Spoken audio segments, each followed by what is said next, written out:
we've been friends a long time, right? Uh-huh. With you so far. And we've had our ups and downs, normal friend things that go with territory for knowing each other so long. You know my weaknesses, my strengths. Yeah, yellow, a red sun, Right. the color yellow, all of them. Yeah, my suffering, I know yours, all that stuff. But you've never hurt me as much as when you didn't get George Perez into the final round of brackets. Now he ended up there anyway. Despite you, he ended up there anyway. You're listening to And This Is Why I Love Comics. Andy and Mike!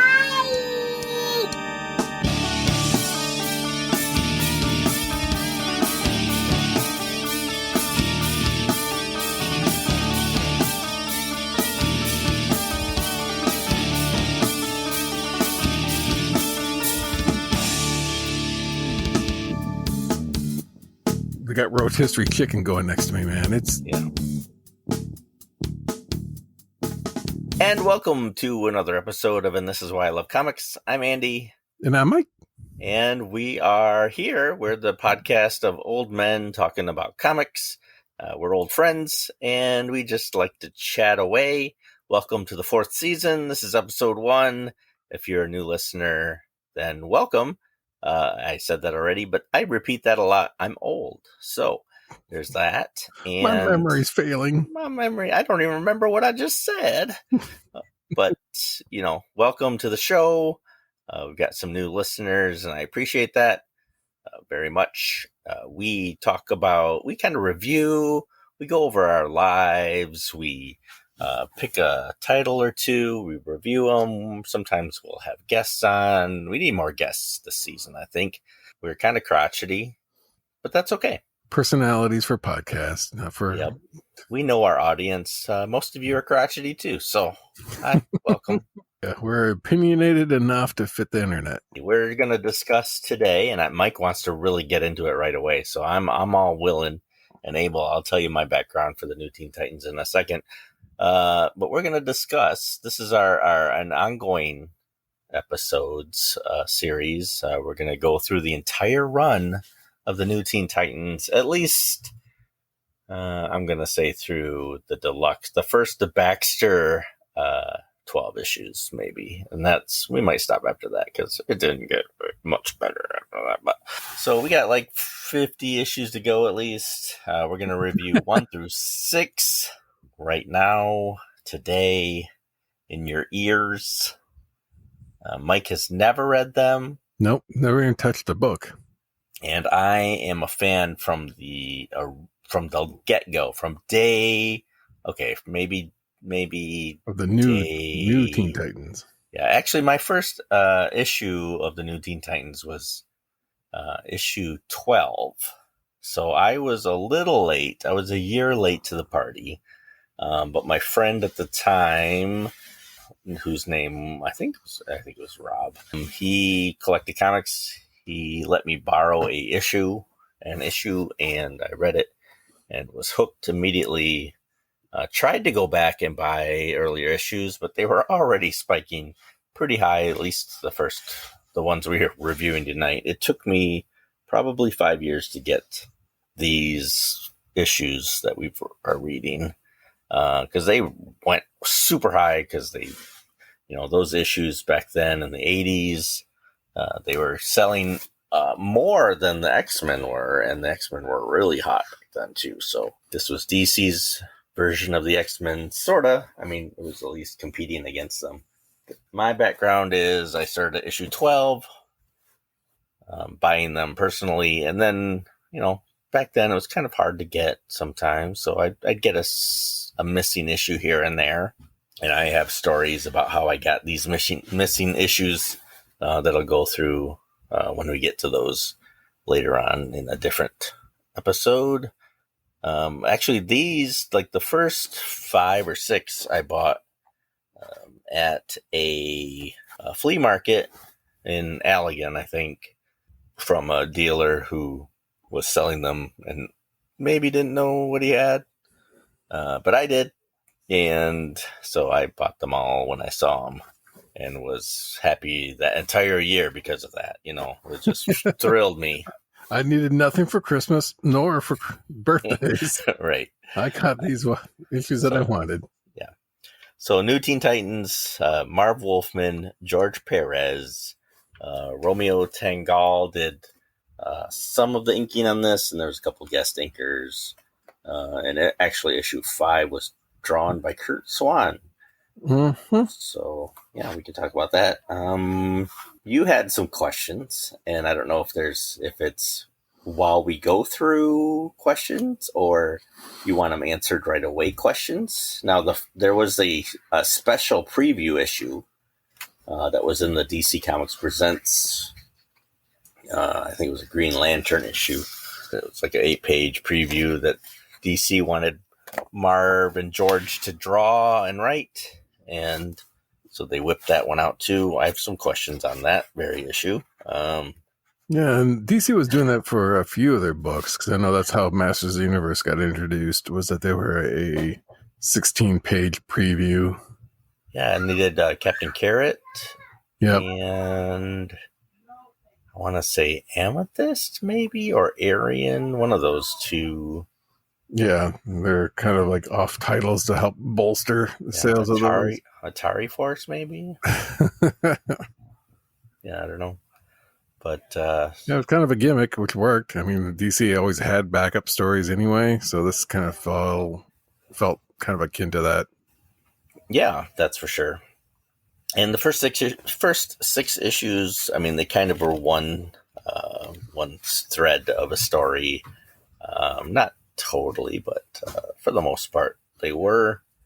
Obviously, I love this almost as much as I love Legion of Superheroes. Like that's still my favorite. And I have a little more history with that and a lot more to have collected. But the New Teen Titans, probably my second love, maybe the third love, Justice League of America. But certainly up there, and it made me a DC fan in the 80s, that's for sure. What did you think? All in all, like if I were to just like give it the qualifications and so forth, I would say it was fun. I really can see how this all kind of came together and why at the time it was like, like widely renowned. Some of it feels a little bit of an era.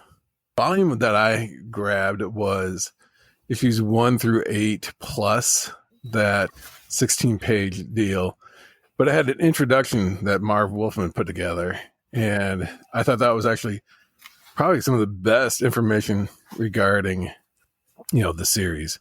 Yeah, because that was like, oh, it makes sense now of like why they wanted to do what they did, how they approached it and so forth. So yeah, it was a good read. I would recommend reading that. Yeah, that was good, to hear it right directly from the source. I think I mentioned in a previous podcast having bumped into Marv Wolfman as he came by our booth at San Diego Comic-Con and just talked to him a little bit about, at that time, I think he was working on 10th Muse. So he had already left DC and was working for other publishers. Yeah, I kind of talked to him about like, the Titans and so forth, about going back, and was that his favorite or was there something else that he liked? And he was just like, I like everything I do, kind of a thing. So super nice guy, super friendly. To get back to what your core question was, overall, I liked it for the superheroes, and I liked it for, the approach of teens, but not teens, even though they had to keep the name teens in the title. Yeah, that's what they're just right on the edge of adulthood. And there was a lot that I liked, and I could see, that they're trying to do. The drama I could see developing. It hadn't quite hit its stride yet. Yeah. And kind of like what happened when we read the Great Darkness Saga, where it just felt, the Legion, where I was like, wow, these superheroes cry a lot. Yeah, very emotional. This one, they all had angst, some sort of issue. Oddly enough, a lot of them were parental issues. So I don't know what that really has to say, because it's like Starfire, parent issues. Wonder They Girl all had parent parent issues. issues. Yeah. Changeling parent issues, Robin parent issues. I mean, every single one of them had some sort of parent issues. Yep. So, it seemed like a lot of the drama came from that, even though they didn't really reference that they all have had that same kind of like, this is what we all really have in common. It's something amiss with, parents that are no longer with us, so to speak. So Right, yeah. it was a little, I will say it was refreshing for DC books to have real world issues as opposed to, like I kind of joked about earlier, of like the color yellow or, my powers only last for an hour, the classic. And that might have been why it took off a little bit better. People could understand the teens a little better. Yeah. And there's somewhat of a relatability because, I mean, especially as you were reading it when it was coming out, the teen years. Good story. I thought there was some good buildup. I kind of wish that some of the payoff was a little bit better in its reveals. And there is a lot of, like, you kind of have to know DC to really know this. There wasn't a lot of, like, we're going to soft load you into this whole comic series. Some of you already had to know, like, there was a preceding team. Yeah. So like if you were to pick this up, never having grabbed a comic book before, would it be a struggle? And I would say it would be a struggle through the first like 4 or 5 issues. And then you just kind of like either consign yourself to like, I will understand it down the road, or I'll just, I'll get it. Yeah. And I think that's fair. Even with the Legion of Superheroes and stuff like that, you jump in and just realize there's a lot you don't know. A learning curve. And then fill it in as you go. The series, it didn't start out, as I told you on a text, I don't think I read issue 5 and 6. So I didn't even know how that, I turned the page and I'm like, this doesn't look familiar at all. I don't think I own them. I don't think I've ever read them. And I'm pretty sure I can't say that for the rest of the series, but you never know. But it certainly wasn't a great read or a great series. This first, especially the first, I'll even say the first 6. It wasn't until like issue 4, I thought that they started to kind of find their groove. And then issue 5 with Curt Swan, I think they lost their groove again. Yeah.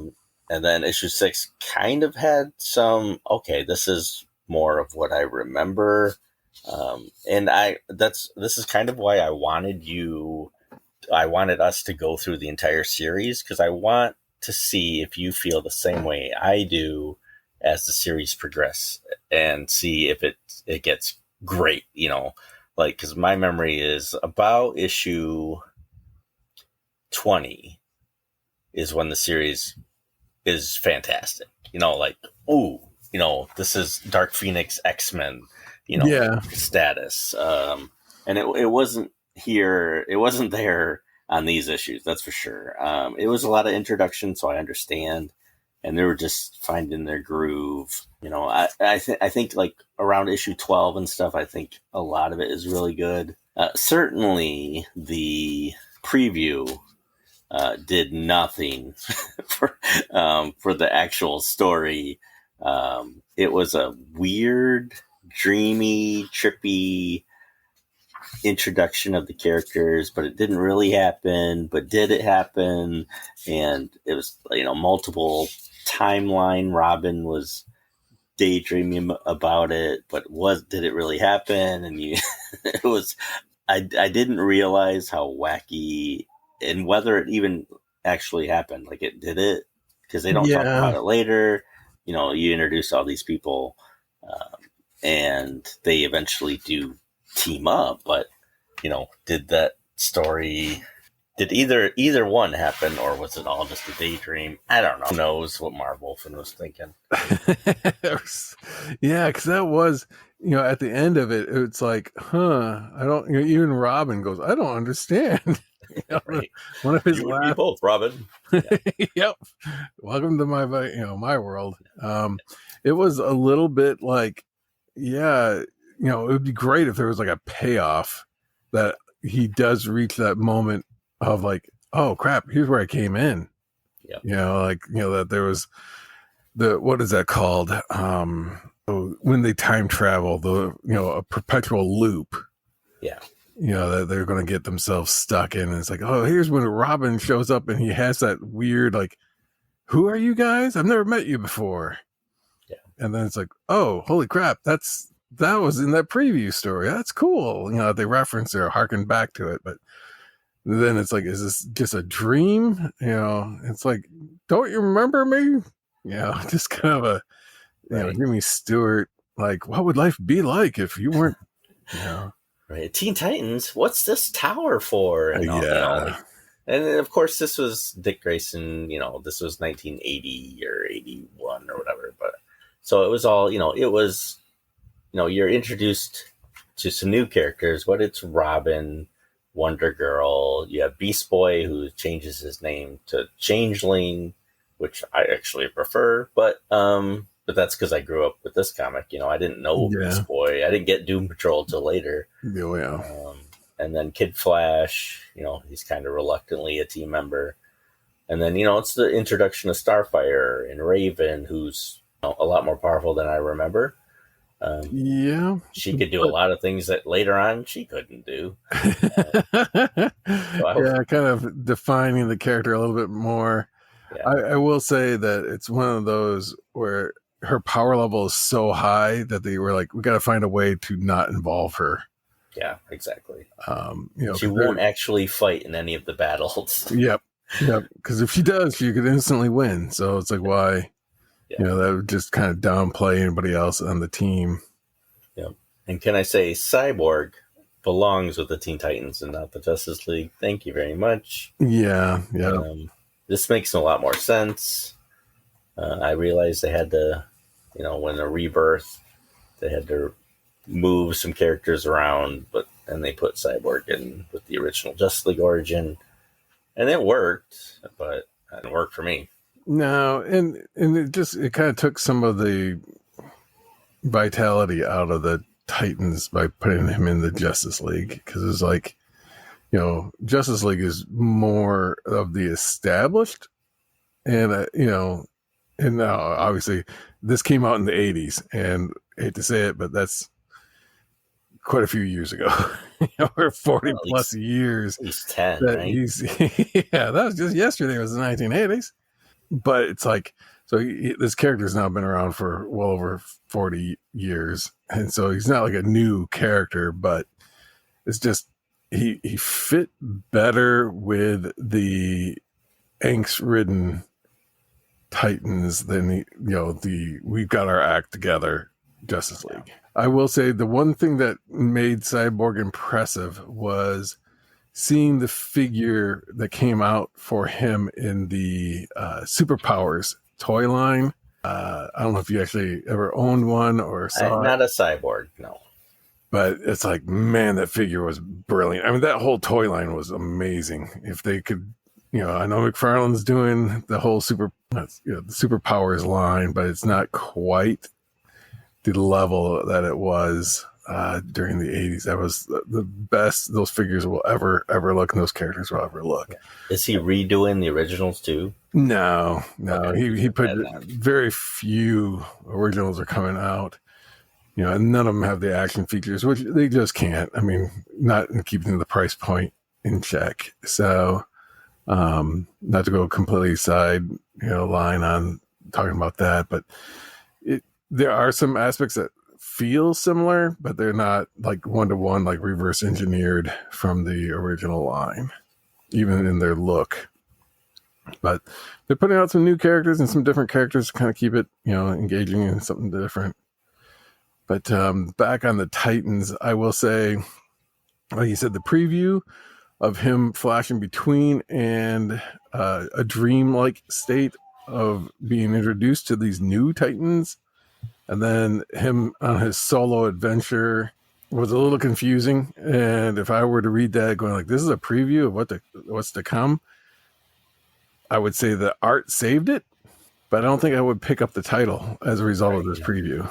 George Perez and Dick Giordano with the inking. Yeah, and that leads to one of my key questions. We read the first 6 issues in this preview. Only one issue is Perez. Because it's like if you look, even this preview is with Dick Giordano as illustrators. Yeah. And then he jumped to even issue 1, that's the Perez, but it still has Romeo thing as finisher, which means that he couldn't do all the art. So he did most of the inks. Yeah.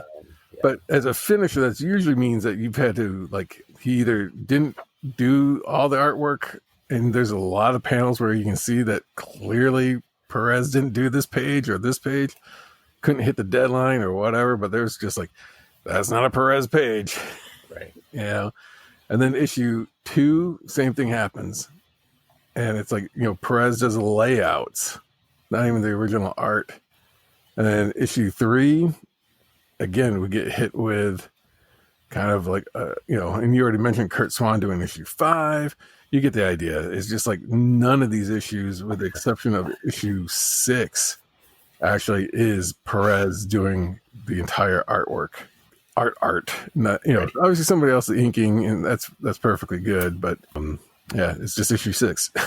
Yep. Well, like I said, they hadn't hit their stride yet, and I think George was still doing Justice League. I don't know. I'm trying to remember the Marv Wolfman timeline there in the front. I guess I don't remember it, but he had just come off of some Justice League. He'd done some Marvel stuff.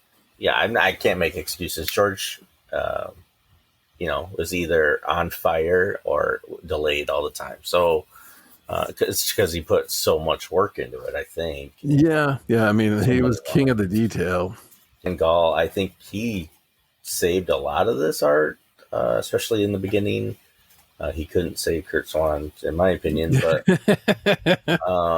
and he's still got a Facebook page, and he still draws and stuff. He's still really great, but I think he was the saving grace on a lot of it. Yeah, there are a couple issues where Romeo didn't even do the finishing either. It was Frank Chiaramonte. So I mean, even that, it sounds like it was tossed around a bit.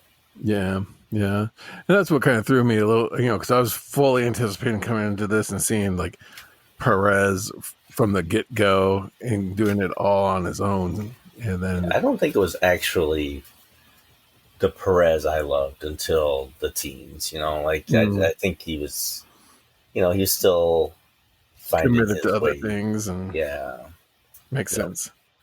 Yeah, it just threw me because like the covers again, we were like, oh, don't judge a book by its cover, because those covers are great, very memorable, but just like Yeah, the issue 1 iconic cover where they're all running towards the aliens and the Gordians or whatever they're called. Yes, they've copied that so many times now. Now, do you think that's would you consider that somewhat akin to the all new, all different I would. X-Men cover?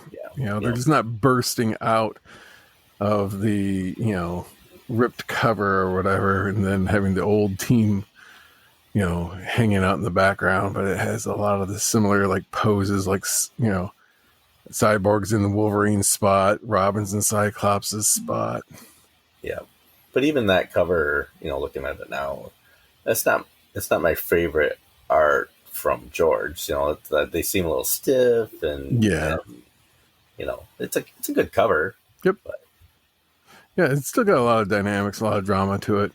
Yeah, issue 1 has Starfire's origin, and then Robin's still having nightmares. Raven's kind of creepy at first, and very manipulative. I'd forgotten how much Raven had set things in motion and controlled a bunch of things. Of course, her daddy issue was with, okay, here's another contention here. How do you pronounce Raven's dad's name? Is it Trigon or Trigon? Yeah. And I'm trying to remember what the cartoon said, and I don't remember what it was. No, when you say the cartoon, is it the Teen Titans or Teen Titans Go? Either. I would assume that they both pronounce it the same way, but there's a lot of things where I still don't think they pronounce some of the character name correctly. But because I've heard like Ra's al Ghul, Raj al Ghul, it's like it's the same dude, but even in between the Chris Nolan movies, pronounce it different. It's whatever the Bruce Timm Batman animated series. Yeah. So like you said, issue 1 covered basically the arrival of Starfire and a lot of brief introductions. Yeah. Raven kind of putting them on their initial quest. Yeah, Robin was having parental issues with Bruce. Bruce wasn't respecting Robin as a young adult, and Kid Flash seemed to be like the only one without parent issues. And he was just issues with the group anyway. Right, he had issues because he didn't really want to be a hero at the time. Of course, that was Wally West. Yeah, who would later on become the Flash and a better Flash than Barry Allen. But I said it. You get like a brief glimpse of Wonder Girl, and I liked how they introduced kind of her origin without putting too much into it. That would become a bigger issue later. Yeah, I was going to ask about that too. Yeah, why don't you get into some of your questions? I know you asked about. Yeah, so I can hit up the questions that kind of relate to the books as we go through each issue. Okay. All right. But with like issue 1, when did Wonder Girl start flying? Because at this time, I don't think Wonder Woman could fly on her own. I think she still had to use an invisible jet. That's true. I don't know Wonder Girl ever having not flown though, so I'm not sure. Now that you say that, even the George Perez Wonder Woman in the Justice League, she flew. Although she did have her jet too. I remember him drawing it. Yeah, that's a good question. Apparently she could do both, and Wonder Girl, she has the identical powers. I'm assuming Wonder Woman had shown some flight ability, or else they wouldn't have given it to her. Yeah. And between the preview issue and issue number 1, I know, they say that eyes are the mirror of the soul. I'm a little torn when you see in some panels Robin's eyes, the actual iris and pupil, and then other panels it's just the white, classic superhero. I put on the mask and my eyes just go white. Yeah, I think that's probably, just like the X-Men. Sometimes you see their eyes, sometimes you don't. Yeah, it just threw me off a little bit because there's like, when needed, eyes show up. Yeah. When not, well, those were, and then since they were talking about like you guys disbanded, the Titans. How long was it between the original Teen Titans run and then Wolfman and Perez doing this run? Yeah, if memory serves, the original Titans ran, I know they ran for like 50 issues in the 60s.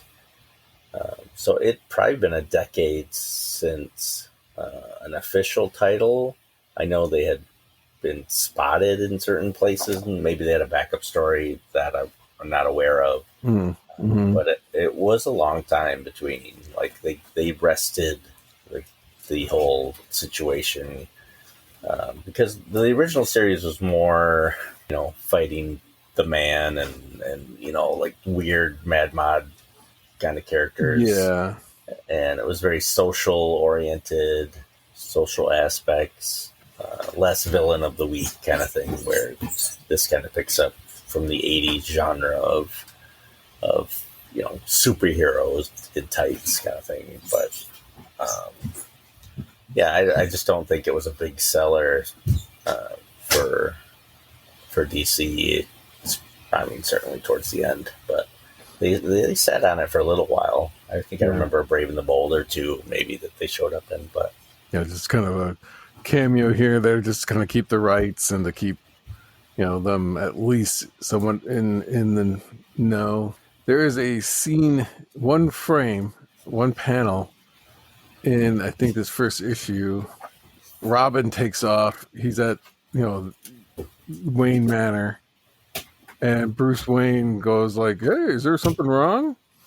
And it is drawn as Bruce Wayne with, like, he's got an ascot, he's smoking a pipe, reading a book. It's like, this is Batman? You kidding me?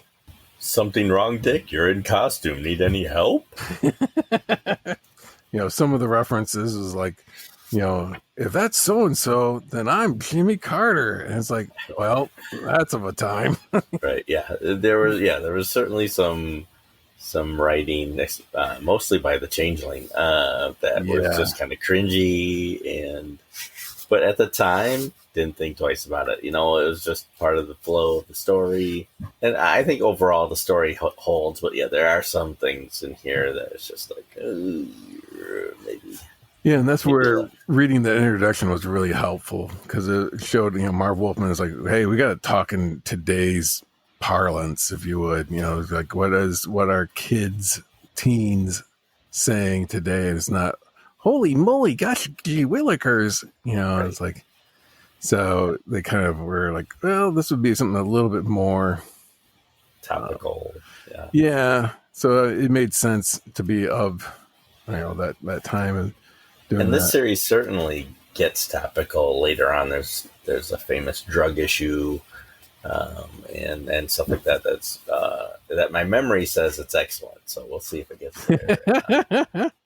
Yeah. At the same time. Well, again, memory of 40 years ago. How's those rose tinted glasses? Yeah, it's not like I've read this in the last 20 years, because I have not. So yeah, and apparently I haven't read some ever. But Starfire escapes, which is interesting because her origin ties into the Vega star system, which Marv created for a Green Lantern issue, which introduced the Omega Men, and he used those same alien type creatures for this story. It was kind of interesting because you could see kind of the building of DC's cosmic races.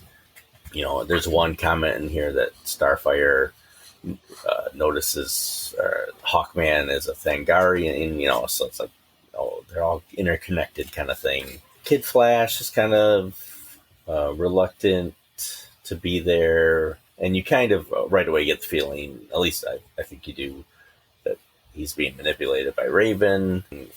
Isn't right? Like, he almost says he loves her and all this stuff, and they've just met and they don't really know her at all. You get into Cyborg's origin and kind of Raven pulling everybody together. They go save Starfire from a crash as she gets to Earth after being enslaved and then escaping. And she just happens to crash into the penthouse apartment, Deathstroke's son. Or actually, I think it was his girlfriend, but and he's got problems of his own, and the Titans battle the Gordians. They they have these warp weapons and stuff. That was kind of cool. It wasn't just typical lasers. Yep, blast you from afar. But they could swing their axe on a chain and open up a portal. Yeah, just make you go away. Right. So Titans rescue Starfire. And a lot of this panel work, I mean, even back then, I think George had a handle on panels. Like, storytelling, I think, was always strong. He did get better at it, but I love his panel work. His artistic style wasn't quite there yet, but I do think his panel work and what he put into it was there at the start. Yeah. I mean, the layouts he's done are pretty solid. They crams a lot. And one of the things I was going to say as well is that, there is a apparent war waged between Chris Claremont and Marv Wolfman as to who can put more words on a page. Yeah, that's for and sure. To have, to try to convey a story visually in that whole mix. And it's like, okay, I got to put all these words and all these people into a frame, a single panel. yeah, I'll see what I can do. And he was able to pull it off, Yeah, he was good at that. That's for sure. Yeah, a lot of words, a lot of they had caption boxes. Back then that they don't do as much anymore. They had thought balloons even and all that stuff that I miss nowadays. That I'm an old fart. Issue 2, the introduction of Deathstroke. I'd forgotten that he only signed up because his son hired and experimented on, and supposedly better than Deathstroke, but of course he at a cost. At a cost. And the Hive was introduced. I think they'd been introduced with Marv's run on, I think, in Action Comics. Okay. Superman. But he's using them again here as kind of this secret scientific, kind of like saying Hydra. Yeah. Secret society, just kind of working things behind the scenes and employing others to do their dirty work. And they show up time and time again, play an important part later as well. So I love all these seeds they're planting early, and then they do get answered eventually. Deathstroke, I've always liked Deathstroke. When I got issue 2 from that flea market, I was ecstatic. This was, I think, issue 1 and issue 2 are all of them that I have signed by George. Amazing stuff. Deathstroke, has a long history and has always been pretty popular in a different series that we're going to review eventually. He even takes on the Justice League, supposedly wins. So I have some arguments on that, but Yeah, but it goes back to like the Stan Lee's mantra of the hero wins in their own book. So if Thor came to fight Thing in the Fantastic Four, Thing would win. But if Thing came to Thor's book, Thor would win. So if you write a book that's going to be more about Deathstroke, then Deathstroke's going to win. Like the teamwork that they go through. Here's a question. Now we're 2 issues in. Do you have a favorite character by the time you're reading issue 2, or you're still like, whatever? I still, I'm not really digging like on any one in particular. None of them rise high up on the surface because there's a lot of things that I don't know as far as like who these characters are and what they're capable of. And I just, there's a little bit like with the Changelings jokes make me not like that character. Cyborg is just this dude that's angry all the time. And to the point where it's like, oh, come on. At some point, you got to have some moments where you're not angry at everybody and everything. So I would say Robin might be the only one I'm a fan of at this stage. I don't know, like they really underused Wonder Girl in almost this entire 6-issue run. She shows up and she does stuff, but just doesn't seem to be a pivotal player. It's like, we need someone who's strong. Well, that's where Wonder Girl kicks in. Oh, we need somebody who can entangle a person. Well, she's got her lasso. And then when you don't need either of those, she just doesn't appear in that particular stretch of the story. I don't think that the characters have been built complete yet that I could say I have a favorite or anybody that stands out. They're all kind of equally meh at this point. They rescue Starfire. We learn about a power that people don't really use nowadays. She can absorb languages just by touch. Learns English so that Marv doesn't have to create this language. Any further than that? Yeah. Convenient. Sure. Yeah. But now, did they ever expand on that where she can either absorb languages and absorb other things a la Rogue, or nope, it's just languages? Okay. I don't think they ever explain it. If they did, I don't remember. Maybe we'll find out together. I don't even remember if it's other members of her race can do that. Like only the royal family are capable. Right. So we'll find out together, I think. We learn that Deathstroke has a friend called Wintergreen, who seems to be the butler, just because every rich guy has to have a butler who helps them in this crime. I did like this part where a little downtime and the Titans go swimming. It kind of reminds me of the baseball games for the X-Men and all the other stuff, where you can get a lot of characterization and they're not fighting. Yeah. And they're just kind of talking. I enjoy those moments, those real moments. Yeah. Makes them a little bit more, like human. Yeah, of all the, yeah, it does. It helps make them like more like I can see these guys being friends and not just when we're in suits, we're together. As quickly as they were in their swimsuits, they quickly got into their costumes. So And we it's like, see like the father issues that Cyborg has with his dad Silas. The Ravager, who's Deathstroke's son, starts attacking them because he's taken up a contract to capture or kill, I don't I remember. think it's the But kill. Yeah. yeah, the New Teen Titans. Why, I don't know, because the New Teen Titans just formed, so it's like, how does everybody know that they even exist? Yeah. Yeah. We just introduced ourselves and already we have arch enemies. And he handles pretty well. Deathstroke and the Ravager attack the Titans at the mansion? Yeah, at Logan's dad's Changeling's mansion. dad, yeah, where Fight he it out. expresses his parental issues. My mom's dead, and my dad's been gone trying to find the killer. Right. I thought that was pretty cool too, because that comes up later on. You find out who his mom was and all that stuff, or at least who he was talking about. Appreciate with the, what Marv Wolfman was doing of planting plot seeds throughout. Yeah. Okay, so that's probably going to come up a little bit later, and then in issue 2, they introduce Raven's connection to this dark world, talking to some mysterious being, that just can outdo her, where you think she's impressive, there's somebody even bigger. It's kind of like that, end credit scenes in the Marvel where they introduce Thanos. Yeah. Yeah, it's a lot of planting seeds. I mean, that's almost the entire 6 issues was planting future storylines. The Ravager, apparently his procedure makes him burn out easier, so because he's not Deathstroke, and the Ravager dies, thus establishing Deathstroke's personal vendetta against the Titans. He holds them accountable for his death. And we get into issue 3 with the Fearsome Five, which I never did like the name, but yeah, it seems like that's like, I think from the Sinister Six, the Frightful Four, this one fit right in the middle.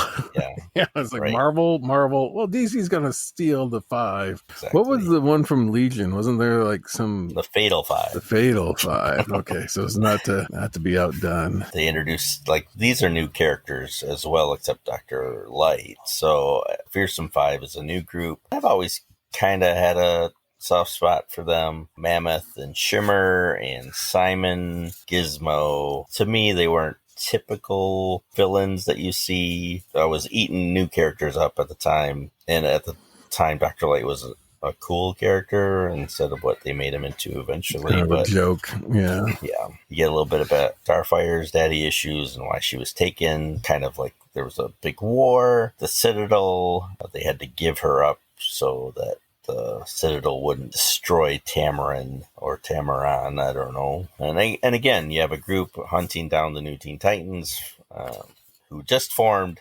They're still called the New Teen Titans. They're so new. They're brand new Teen Titans. Right. Superhero battles. Raven, visits some otherworldly dimension. Cyborg always visits his dad, who he hates. Yeah, he says, I'll never see that man again. I'll never see that man again. I'll never see that man again. At the end of every one. 3 also introduces the Titans Tower. Yeah, which we saw in the preview, but... Did we? Dun, dun. A little backstory on Raven. She's finally opening up. Hints that she had visited the Justice League and tried to talk to them. Now, in my memory, I'm trying to remember if there was an issue of Justice League where you see Raven. I don't think there was. That was one of my questions, is that it's referenced several times of like, I tried to convince the Justice League, and then they're like, hey, that's that same lady that we saw, a while ago. And it's like, did you? Because they did reference, back in the day, it was like, see issue 44 of the Avengers, enough said, editor's note. These events occur at, they would have those little like blurbs at the bottom.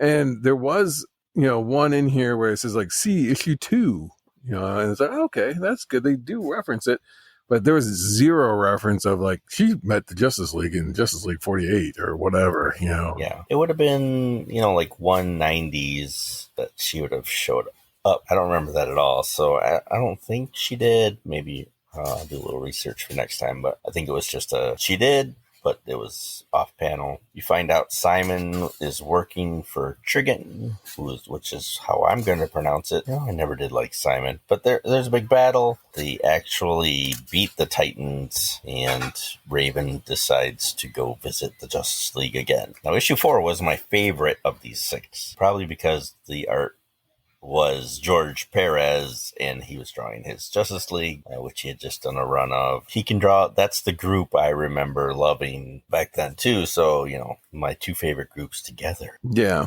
And it was a good, like if you want to promote your title, you want to get people's interest, you show like the main team and how they interact with this new team.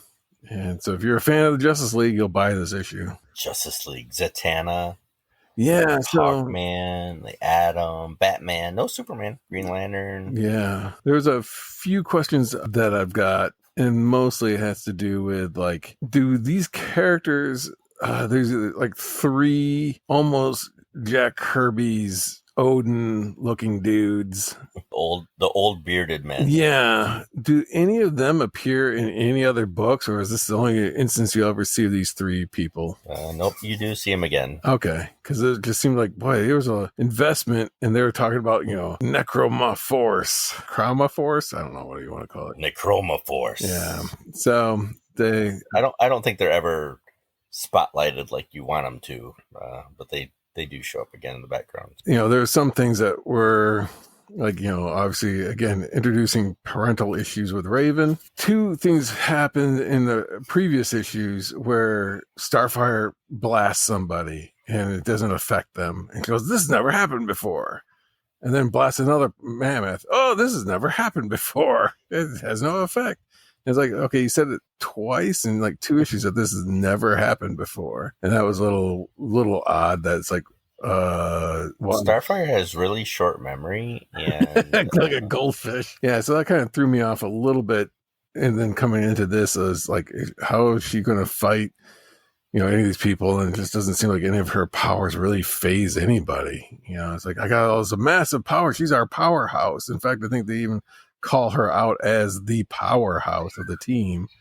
Yeah. And her blasts don't really phase anybody. They're all kind of like, I don't know, like what shade of yellow does it have to be in order for Green Lantern's powers not to work? Because if she's gold and that's almost that yellow, same as like Robin's cape, and Green Lantern can catch her, but Robin's cape can stop his ring.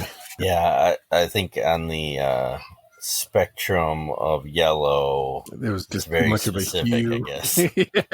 Yeah, it's a Pantone of a certain kind of yellow. So like theoretically could, like Green Lantern would have to grab hold of, Kid Flash's pants. He could not touch his shirt. Well, I always think he should just dig into the mouth and grab internally, just, yeah. You don't have yellow organs, do you? Nope. We'll find out soon enough. That yellow stuff was always iffy, but it was kind of, DC with their weaknesses. And, and I never questioned it as a kid, oh, he can't affect yellow. Great. Okay. Yep. Get it. Yep. Superman, kryptonite. Yep. No problem. You don't have to give me the science for it. And then, of course, as an adult, I'm like, how does that work? I will say, for such an amazing villain, like clearly the main architect of all the problems they've had up to this point, the reason why Raven brought everyone together, his like first real appearance, because all you saw were like these glowing eyes, this mysterious eyes looking at things, and it's like, oh my gosh, this guy's threatening, and all the the symbology that was being used is like, this guy's massive power, and then they show him and it's like, and it wasn't like this, like, behold, like when Galactus first appeared, they're like, holy crap, that's Galactus. And they had that first issue, like, the Watcher showing up. It's like, watch out, this thing's coming. And then Galactus shows up and is like, holy crap. And then they show him the first time is just kind of like, oh, It's like a flashback or something. yeah. It's like his origin on a single page, and they kind of show him growing up, and it's like, oh, this is a nice little family photo album. That's really Little cute. Hellboy. Aw. Yeah. It's like, okay, would have liked to have seen this guy kind of hidden more. Like you didn't see him fully revealed until like you absolutely had to. And Well, they should have waited till issue 6. correct. For one thing. Yeah, because that's where I was going to head. And when we talk about issue 5, I was like, ooh, boy. Yeah, they But dropped the ball on that. yeah, so I was kind of disappointed. I mean, you got to show the main villain at some point, but I just didn't think that this was the right way to have done it, especially as your big bad, because once you reveal that he looks like a human, just painted red, and he's not that much taller than people, and he's got reindeer antlers. Yeah, it just doesn't. I want you to remember what you just said now for when we read the Baxter first 6 issues, because Trigon, spoiler alert, he comes back and he is such a bigger threat. Like they treat him correctly in that series, to where you're going like, how was he such a wuss in this issue? Really, he was, but, like it's truly a night and day kind of thing. So I can't wait to get to that point in 2050 when we do that. Raven tells the origin, blah blah blah, and then the Justice League and the Titans fight, as all groups should. Yep, and multiple times. It's not just once, not twice. There's, I think, three encounters with the Justice League duking it out. Right, and of course, Batman and Robin are fighting, and Robin takes out Green Lantern, like you said, with his yellow cape. Haha. Yep. And I'm pretty sure the Justice League could have whipped their butts. I think Kid Flash was probably the only one that would have been a hard one to fight, but of course it's the Titans comic, so they clearly win. Yeah, they clearly at least put up a better fight than they should have. The aspect of them being able to fight unknown villains, foes, because like they've never encountered Raven, they've never encountered Starfire, they would have no idea what they're capable of. And it's like, we got to take it easy on these teenage kids. It's like, really? You don't even know what these, what they're capable of. This dude looks like just a living tank. You have no idea what this ethereal thing that has black clouds floating around her all the time. It seems more powerful than Zatanna. Yeah. And you're like, huh. In their own defense, the Titans were being controlled. They trick Titans into seeing that they killed the Justice League, which removes whatever control they had, or something like that. That's what I'm gathering. There's another battle, and Trigon reflexes his power and takes them all out, kind of. I don't know. Wouldn't you think the Justice League would go, hey, this threat's out here. Let's do this together. Yep. We get it. We see that this is, it took us all out, if nothing else, to just kind of save face on their end. It's like, we got to really work together on this one. But yeah, they just kind of go their own way. Like, okay, well, good luck to you. This cosmic threat that's going to destroy Earth. Well, don't know how it goes. Hopefully you guys win. See you later. Yep. I got to go back. Don't be late, Dick. You got a curfew. Yeah.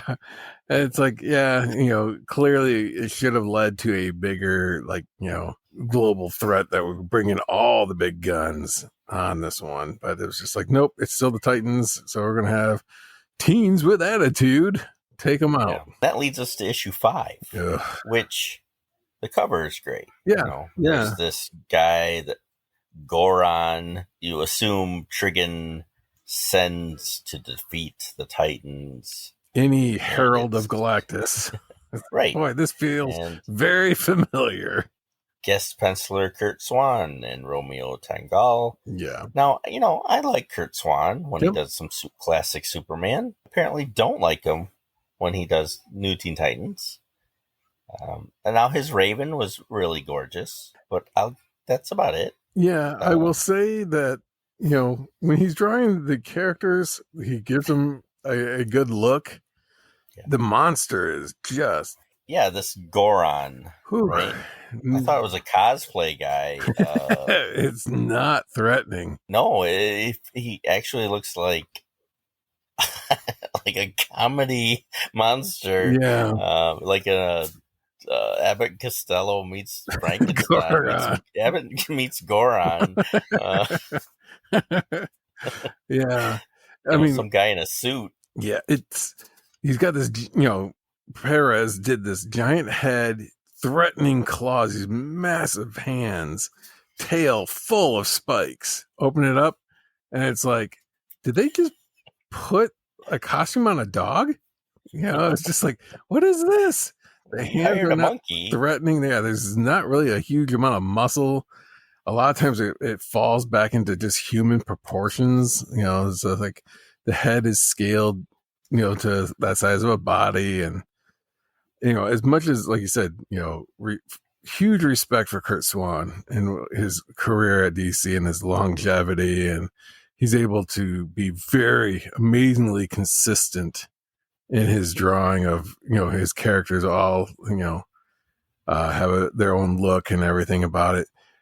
I will say this: Curt Swan lacks drama, and it's just like everybody feels just kind of stiff, and there's not really a whole lot of like what could have been an action pose. Like there's a scene where Goron grabs Raven and is like throwing her around like a rag doll, but it looks more like he's about to pick up a Barbie doll. It's just like, oh, look at this thing. It just, let's play. There's no threat of like he's like looming over her, or there's drama. It's just every panel just kind of meh. It's kind of like what you've said. Kind of remind me. It's kind of like when the story is the alien child comes to Earth and starts playing around, and you think that's the big bad, and then the parents come and scold the child for coming down. This is kind of the child comes down to Earth and just looks lame.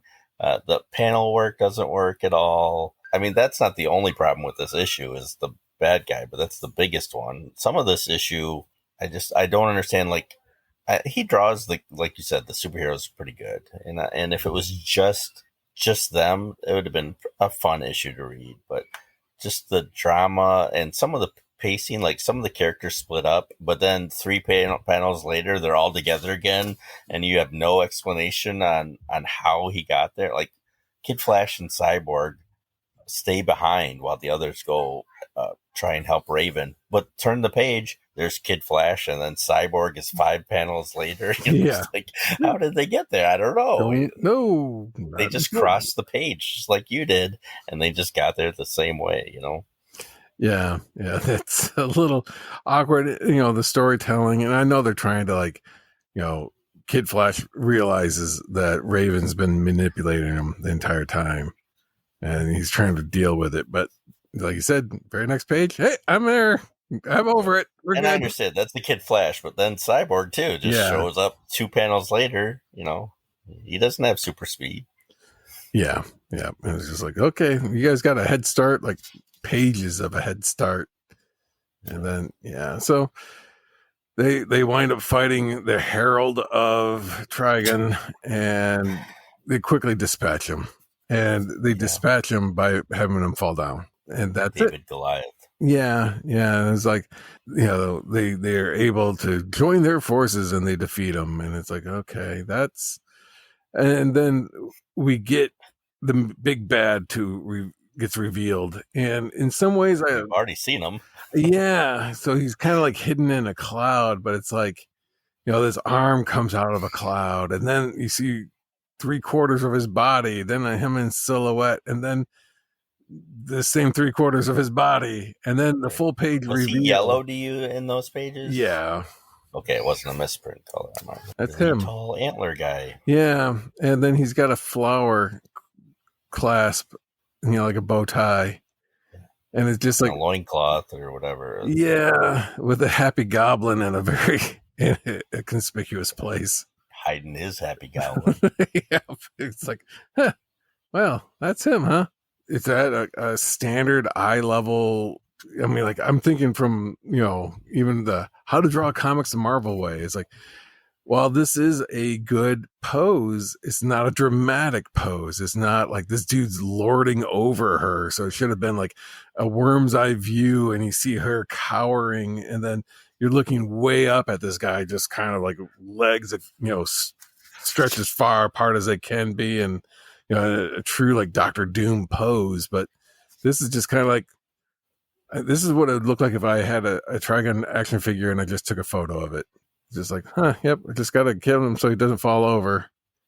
And that's it. Yeah, and then Raven, like they all get blasted, Trigon appears, and then off-panel Raven disappears with the group, and it's mentioned in one sentence, and they find themselves back in Titan's Tower.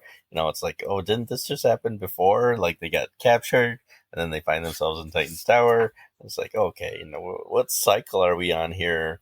Again and again, and then the next page, Trigon is on Earth, and they got to fight him again. It's like, oh, come on. Yeah, and it's a little, like the reveal. So, like, not only is the reveal of him as a, the threat is a little less than stellar, but the reveal of how these two characters are connected is just like, there's so many words, and it's like, when you abandon the temple, blah blah blah blah.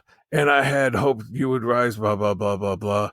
And then it's like, but I see you are still a weak fool, and all the pity I have for you, my only child to have ever survived. And it's like, that reveal. It should have been like, that should have been the Empire Strikes Back kind of a moment of like, search your feelings and know it's true. I am your father or whatever. And it's like, oh, geez, Darth Vader's Luke's dad, whereas here it's like, it's just buried amongst tons of other words. So it's shock and reveal of who she is just kind of like, yep, it's just amongst all the other rambling that's going on the same page. A lot missed opportunity. Certainly the pacing was off on this issue, that's for sure. Battle, and it's not very exciting. No. It's like fighting Godzilla, it's kind of not even. Yeah, he just kind of flies around town. And then I'm not 100% certain why, like, Cyborg at this one moment, who's this dude full of hate, and it's like, I don't want to be, I'm, more machine than man, and blah, blah, blah. And then he's like, I'm scared. For some unbeknownst reason, Changeling turns into a crab and goes, we all get scared. And it's like, is this like an episode of Mr. Rogers' Neighborhood where it's just like, we're all trying to get in touch with our feelings? And it's such a, like, the only time he's ever referenced to have been like, I'm scared. I don't know what I'm, and it's like, why are you introducing this concept at this point? The entire time you built him up as somebody who's just resentful for who he is and what's happened to him. And then this is the first time you bring up, I'm really scared. And it's like, when the lightning strikes, does that, mean that the heavens are angry at me? It just seemed weird. I know you're trying to add more depth to these characters, but that just felt kind of contrived. Trigon attacks them and sends Kid Flash drilling down into the earth, and I feel like I was watching the Super Friends episode or something. Yeah. They're going to make, the Venusians are making it Earth like Venus. Cyborg, he took out Logan and Flasher without even blinking. I'm thinking, Flasher? Probably be easier just to say Kid Flash, Yeah, and there's another term Flasher is used for. Right. Maybe you don't want to say that. Yeah, that's a different type of book, apparently. They battle.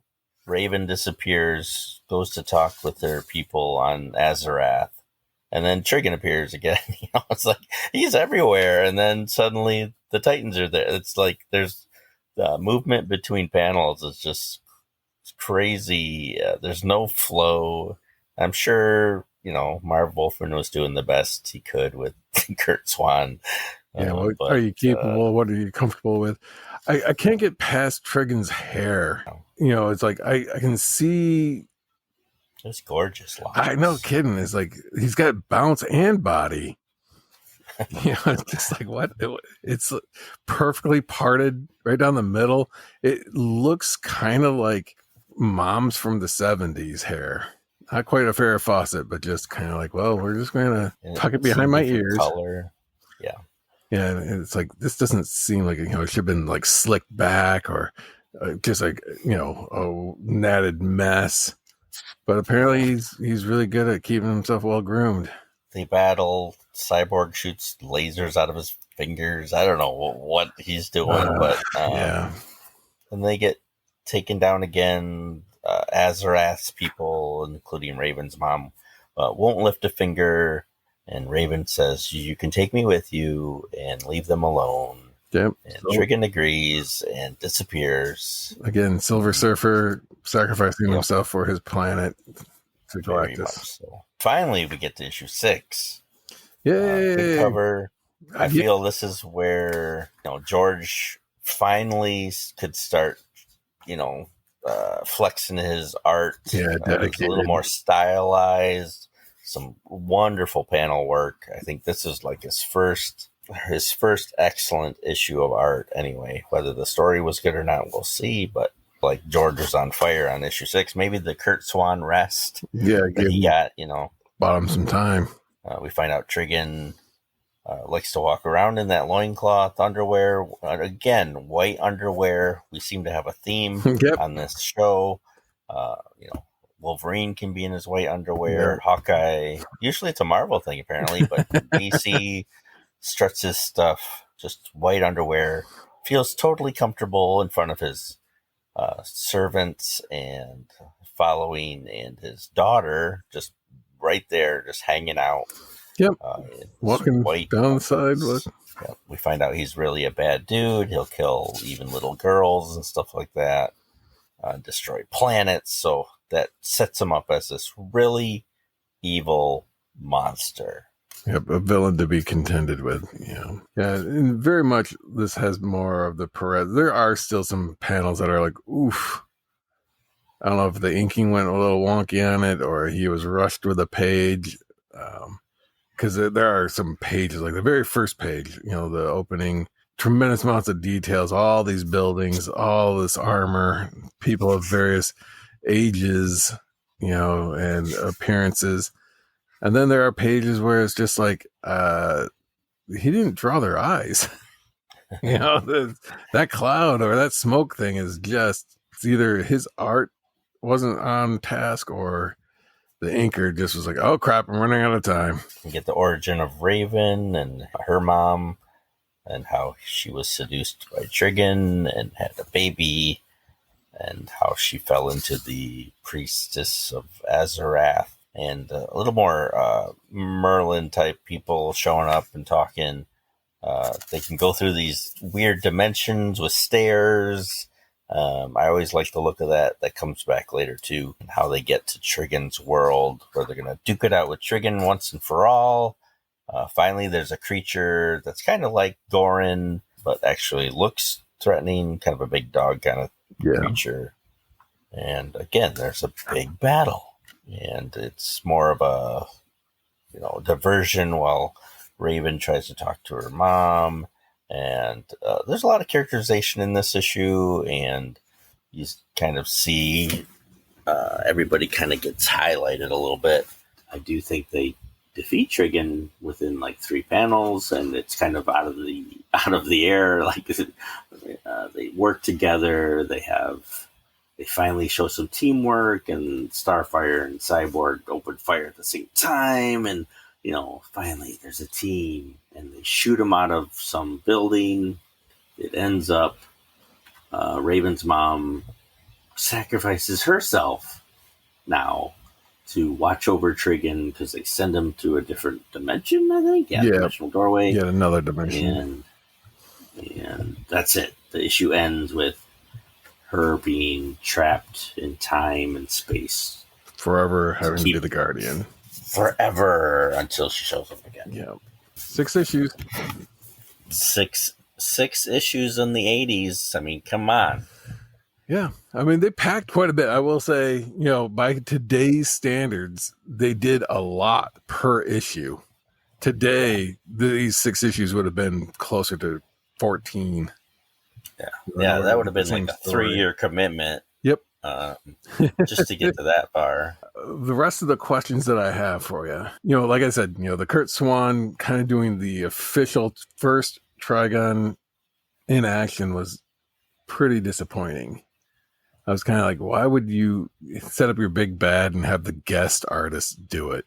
Like, if you knew you were going to have a guest artist, you'd kind of want to do it like okay, we'll buy you some time. We'll do a filler so that we can get our regular artist to showcase the biggest bad guy we can have. And it's like, okay. So that was kind of disappointing. Well, who would you have had? I mean, I would have in the 80s. Like, either have them, like, talk a little bit more about what happened to the original Titans. Like, that would have been an easy filler issue. Here's the original Titans, why they disbanded. They hinted at it in the previous one with the Justice League showing up. They said, I thought you guys were disbanded. And it's like, they could have used issue 5 to explain, yeah, we got disbanded because, and had like some like really deep-seated reason as to like, yeah, we can't join together because Robin got Wonder Girl pregnant, and that threw what the team. Yeah, have you been reading ahead? We are really, just something, where it's like, whoa, that would have been, shocking. Why? Another one that was of interest, and I don't know if there was any real connection or if it was just coincidence. In this series, when they introduced the Fearsome Five, they reference like Dr. Light going like, I don't know why we didn't defeat the Titans when we had them in our hands. I just felt compelled to leave. And it's like, so someone's controlling the mind of Dr. Light and changing his memories and his, and there's some other outside power doing that, manipulating him. And it's like, wasn't that the whole point of Identity Crisis? Yeah, that's true. Later on, yeah, they did a whole series about that same character being manipulated. Mental manipulation. That series would have been better off if it had fed off of that one and had showed Simon show up. Yeah, and or Trigon as the big bad. Yeah, that would have been much better series. Couple of things. One of them being, why did you like this? I have a hard time when somebody takes credit for something they didn't do. I'm always, like, hey, if you did a thing, I will sing your praises all day long. If you, but if you steal someone's credit, I'm like going, each of these issues from the very, very beginning, even the preview pages, under the names of Perez and Wolfman, they are listed as creators. Well, I guess not in the preview, but in issue 1 going forward, it lists both Marv Wolfman and George Perez, writer, co-creators, and penciler. So I'm like going, co-creators? Did they create the Titans? Were they the ones who came up with the concept of the Teen Titans? And then I'm thinking like, well, maybe if they did the majority of the characters. And it's like, okay, so there's 7 characters. 4 previously existed, and they created 3. So they didn't create the majority.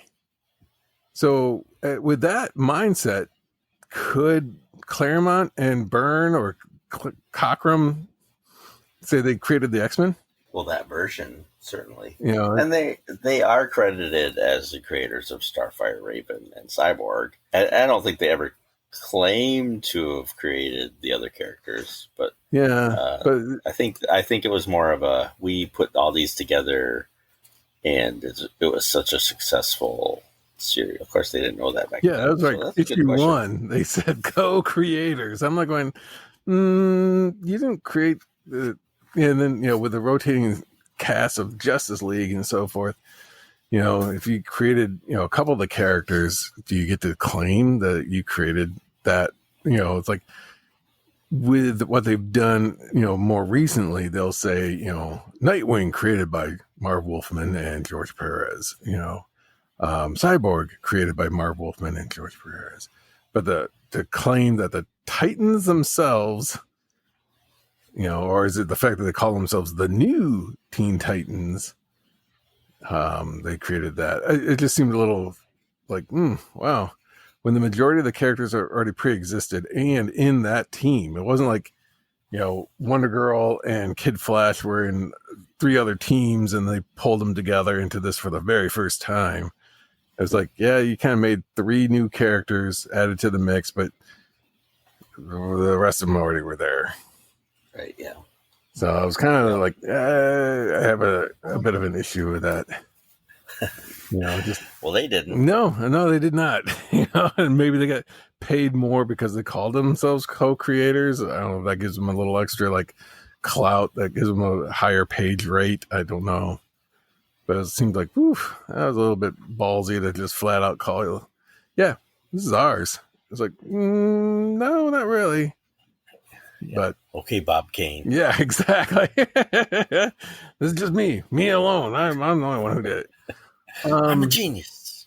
And the last question I had was about this is obviously printed on newsprint, and it was at the, retail as well as direct sales. But then, as you mentioned earlier, is they went to that Baxter paper, and that was like the price went up, and then they were running. Was it concurrent, or were they like, if you wanted to read the stories ahead, you get the Baxter, and then the newsstand edition was like 3 issues behind. Well, here's what they did, both for the Legion and the New Teen Titans, which they came out at the same time.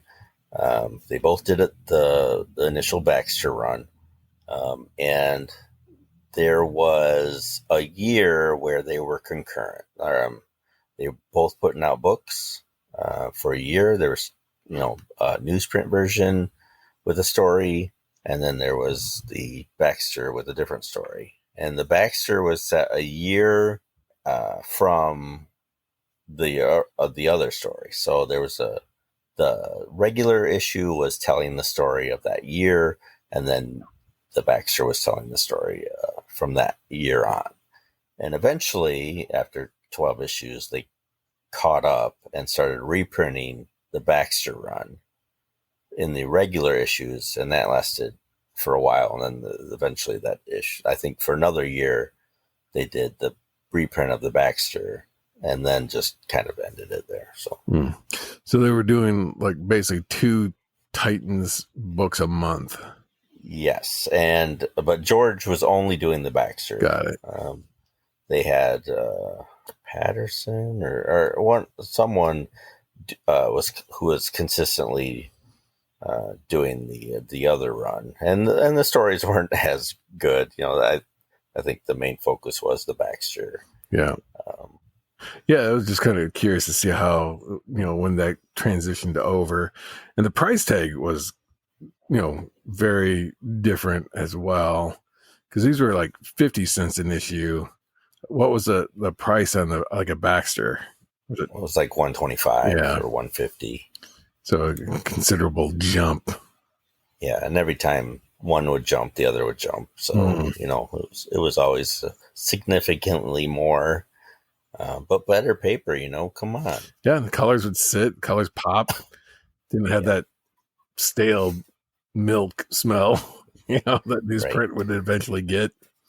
And I will say the Baxter, those first 12 issues of the New Teen Titans, like I said before, were, I don't know about the first 12, but George did like the first 6 or 7 issues of the Baxter, and then he was out too. So like he didn't stick around with the Baxter as long either. I think what happened was a little book called Crisis on Infinite Earths.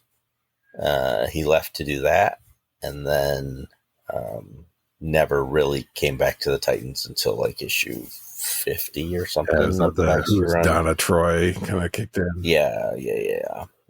Something like that. So, it'll be a while till George would return. And then he was doing Wonder Woman at the time and stuff like that. So, he was off doing his grand adventure. Yep.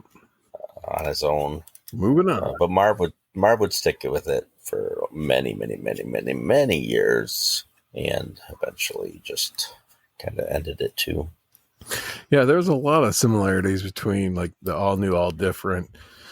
Claremont stayed on that title forever, and artists kind of came and went. And then same here is that the new, not all new, all different, but the new Teen Titans, Wolfman stayed on it while famous artists kind of came and went. Yeah. Eventually, the title would just be the New Titans.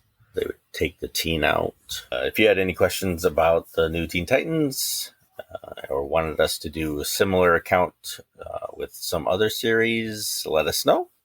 We are at and this is why I love comics at gmail.com. Our webpage is and this is why I love comics podcast.buzzsprout.com.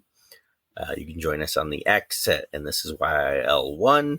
We're on the Facebook. Check it out there. There's a bunch of information and other links there. It's and this is why I love comics podcast. We're on the TikTok. We're building up followers. And we are Why I Love Comics podcast on the TikTok. All those links are in the show notes. You can support the show either on Buzzsprout or become a Patreon member. And this is why I love comics. Thanks to the supporters and friends of the show. We couldn't do it without you. You can check out Jamie's podcast. He is at J Hood Comics. Thanks to producer Tony, co-host Matt 2.0, Matt 10.0, Kevin, Jamie, Katie, Nick, and thanks to Thunder Chicken. Next episode, I think we're going to do Big Bang Comics. One of the writers on some of the main stories sent me a few digital copies, and we're going to review them for the next episode, and that should be a lot of fun. I've already taken a look at that, and I'm excited to read them. Yeah, definitely looking forward to it. And then I think after that, we should probably talk about the brackets and who won. Yeah. Bum, bum, bum. Startling conclusion. And all the drama that went with that. Yeah. And loss of friendships. Right. Death threats. Stopping the podcast. Then I think we're scheduled for some. I know we're going to do some JLA Grant Morrison because that is another. That's another series that I want Mike to read, and that's my ultimate goal: is to Mike to read all the stories I think that are good, and then for him to go, yeah, whatever. Doesn't seem better, right? Yeah. It's no propeller, man. Yeah. Hey, I can't say anything. Yeah, my taste in comics were questionable at best. I think throughout the entire collection of comics, there's still stuff I pick up just as like, why that? I don't know. And we'll get back to the New Teen Titans. We'll probably read the next section in a month or two, and we'll just go right through those and see how Mike's opinion changes. Yeah. As time goes on. I will say kind of the ultimate feedback is I honestly started reading issue 7, even though we intentionally stopped at issue 6. I started reading issue 7. So that's, to me a sign that it's like, well, yeah, I wouldn't say I'm invested, but the curiosity of like, where is this going to go? The seeds were planted and some other things, and I can see that there's definitely room for a lot of growth. And one of the things was with my son, he and I watched the original Teen Titans cartoon, before they went to Teen Titans Go, and loved that series.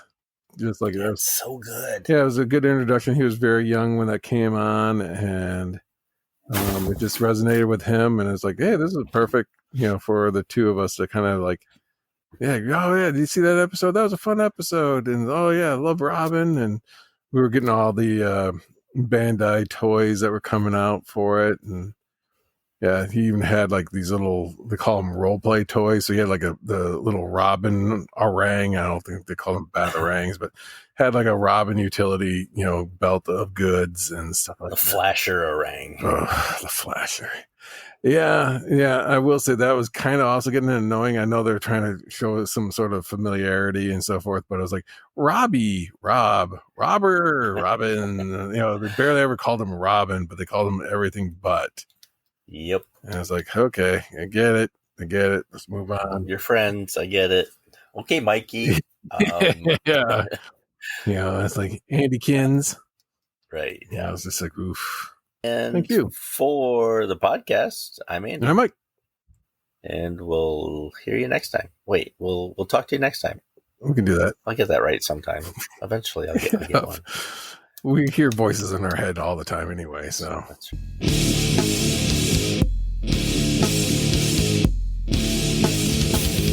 I guess all of you have felt almost all of them. These animals need to live. I know what to feel sometimes. What are we doing? Yeah.